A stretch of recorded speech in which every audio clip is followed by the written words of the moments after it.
Welcome to another episode of Boom and Bust. I'm your host, Tony Clement, here at the News Forum, where all voices matter. A new book is giving Canada a warning sign that our economic and political future is at a breaking point. With us today is John Ibbitson. He is a Globe and Mail columnist and co author with Daryl Bricker of Breaking Point: The New Big Shifts Putting Canada at Risk. Welcome to Boom and Bust, John. Hi, Tony. I guess the one of the things I noted about this book is that it talks about our biggest challenges as a nation, but astoundingly, one of those biggest challenges isn't Donald Trump.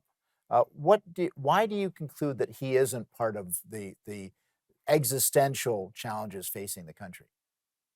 He certainly is an existential challenge. Well, what we argue is that there have been, as we mix the metaphor, we have been kicking so many cans down the road that the chickens had finally come home to roost.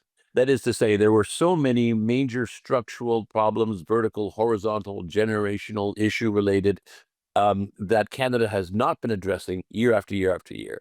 And then finally, Donald Trump arrives and says, you really aren't much of a country. In fact, you shouldn't even be a country at all. So I'm going to tariff the heck out of you to destroy your economy. And I'm going to propose that we simply absorb you as a 51st state.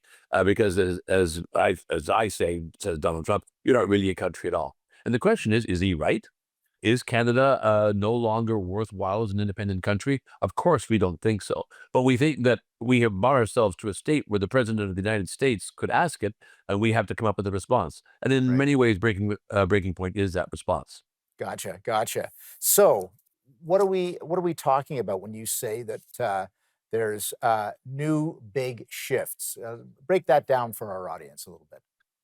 Sure. And you would know this. About little over a decade ago, Daryl Bricker and I wrote a book called The Big Shift. And we talked about demographic shifts that were changing the political landscape of the country. Those two big shifts were the rising importance of the West in population, in political influence, and the fact that it was more or less a coherently conservative region.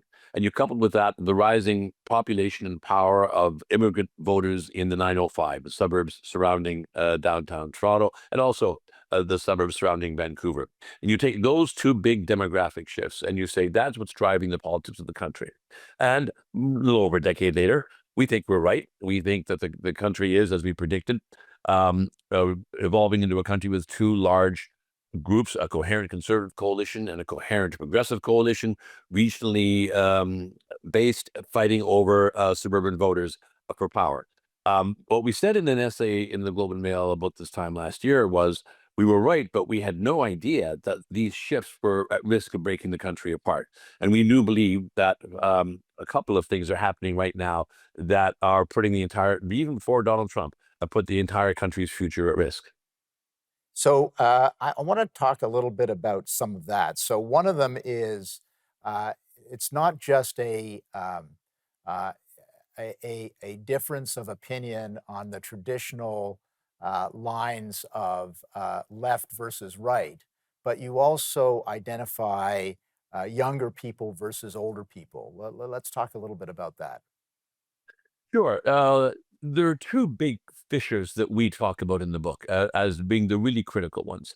The one fissure is regional. And we've had this problem before, but it's reaching, again, forgive me for repeating myself and my book, a breaking point. You have the TQ, looks like they're going to come to power in Quebec.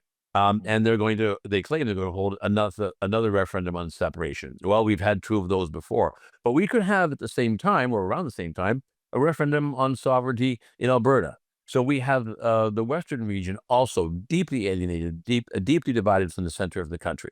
And so we have big regional divides unlike anything we've ever seen before. That's the first big one. We Right. call that the horizontal fissure. And then there, as you said, the generational fissure. We have a group of Canadians, millennials and Gen Zs, who are deeply angry, and deservedly so, at my generation, the boomers and the Gen Xers, who have created a situation in which, really, for the first time since the country was confederated, the young people no longer have a prospect of living even as well as their parents did, let alone living a little bit better. And some people have said, well, you've forgotten about the Depression. No, my parents grew up in the Depression. But then by the end of the Second World War, they were living very well indeed Mhm. in the suburban booming years. So, but if you were a young person today, you really have no prospect for most people of owning your own house, of having a secure, well-paying job with a pension attached to it that gives Right. you some prospect of a security retirement. Let, And let's those two let's fishes Yeah. are Okay. what we're So talking about. perfect. Yeah, we're just going to take a brief break, John. There's so much more to discuss. We'll be back after these messages.